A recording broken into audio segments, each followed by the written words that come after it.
अब हम डिस्कस करेंगे पोलराइजेशन ऑफ डाइलेक्ट्रिक स्लैब।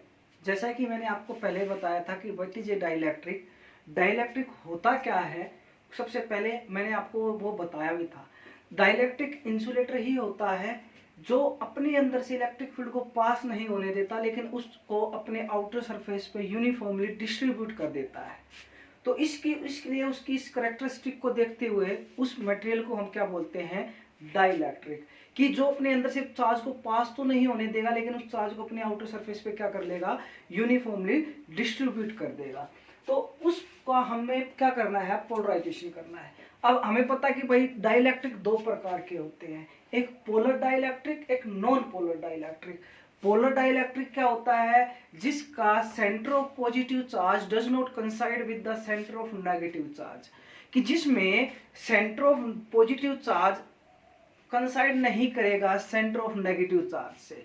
यानी कि दोनों का क्या होगा, अगर मैं बात करूं, ये मेरा पॉजिटिव चार्ज है और ये मेरा नेगेटिव चार्ज है, दोनों का क्या है, सेंटर कंसाइड नहीं करेगा, यानी कि एक ही सेंटर नहीं बनेगा, तो उसको हम बोलते हैं पोलर डाइलेक्ट्रिक्स।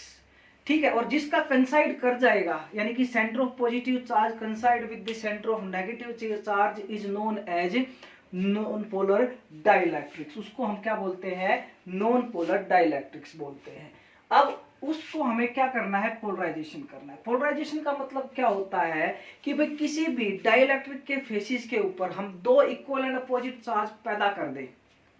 क्या कर दें, it is the process of inducing equal and opposite charges on two faces of the dielectric on the application of electric field. कब पैदा होगा, जब उसको हम इलेक्ट्रिक फील्ड उसके ऊपर अप्लाई कर देंगे तो उसके दो फेसिस के ऊपर इक्वल और अपोजिट चार्ज प्रोड्यूस हो जाएगा, इंड्यूस्ड हो जाएगा। इस प्रोसेस को हम क्या बोलते हैं, पोलराइजेशन।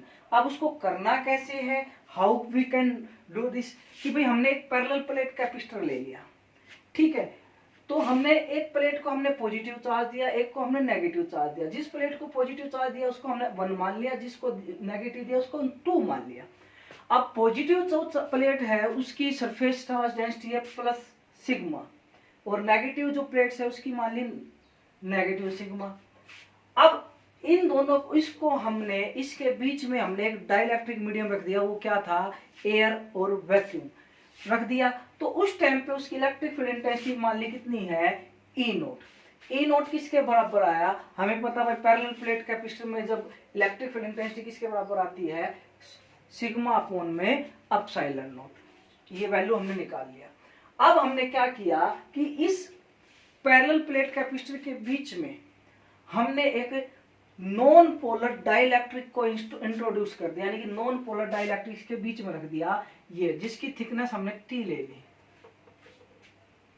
रख दिया। अब क्या हुआ, इसके बीच में जब इसको रखोगे तो भाई जो ये डाइलेक्ट्रिक था वो क्या हो जाएगा, पोलराइजेशन हो जाएगा। हमें पता है भाई हमने इलेक्ट्रिक फील्ड के ऊपर अप्लाई कर रखा है, तो ये क्या हो गया, पोलराइजेशन हो गया इस डाइलेक्ट्रिक स्लैब का। तो पोलराइजेशन हो गया तो इसके अंदर क्या हो गया, चार्ज पैदा हो गए, जो कि मैंने आपको फिगर में दिखा रखे हैं।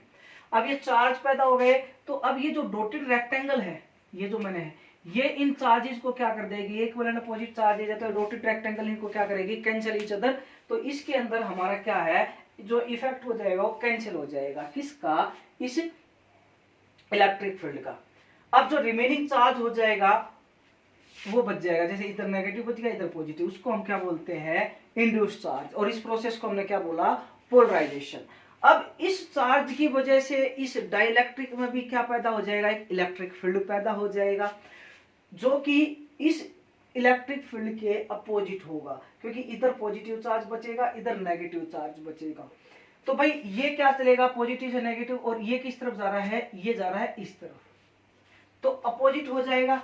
अब जो इस पैरेलल प्लेट कैपेसिटर के बीच में जो नेट इलेक्ट्रिक फील्ड बचेगा वो कितना होगा भाई, इसमें से जो पैरेलल प्लेट एयर और वैक्यूम में से पोलराइजेशन डाइलेक्ट्रिक स्लैब का इलेक्ट्रिक फील्ड को हम क्या कर देंगे, माइनस कर देंगे। दोनों का क्या निकाल लो, डिफरेंस निकाल लो। हमारे पास नेट इलेक्ट्रिक फील्ड आ जाएगा किसके अंदर, जब एक स्लैब डाइलेक्ट्रिक स्लैब आप रखोगे पैरेलल प्लेट कैपेसिटर के बीच में। और ध्यान देना, अब यहां से हमारे पास एक चीज क्या समझ के निकल के आई कि जब भी किसी भी पैरेलल प्लेट के कैपेसिटर के बीच में आप कोई भी डाइलेक्ट्रिक स्लैब रखते हो तो इलेक्ट्रिक फील्ड हमेशा ही क्या होगा, रिड्यूस होगा, घटेगा, बढ़ेगा नहीं। देखो बेशक से ई नोट माइनस में ईपी, यानी कि जो ईपी क्या है, डाइलेक्ट्रिक स्लैब का क्या है आपका इलेक्ट्रिक फील्ड, और ई नोट हमारा क्या था, जब हमने इस पैरेलल प्लेट कैपेसिटर के बीच में हमने मीडियम क्या रखा था, एयर और वैक्यूम। तो इसका मतलब जो नेट इलेक्ट्रिक फील्ड हुआ वो क्या है, डिफरेंस किसका, इलेक्ट्रिक फील्ड इंटेंसिटी एयर और वैक्यूम में से हमने क्या घटा, electric field intensity due to dielectric slab को हमने क्या किया, माइनस किया है, डिफरेंस निकाला है, तभी तो नेट आया है। तो इसका मतलब क्या हुआ, इलेक्ट्रिक फील्ड इंटेंसिटी हमारी क्या हमेशा ही घटेगी जब भी आप कोई भी डाइलेक्ट्रिक स्लैब को इंट्रोड्यूस करते हो between the two plates of a capacitor.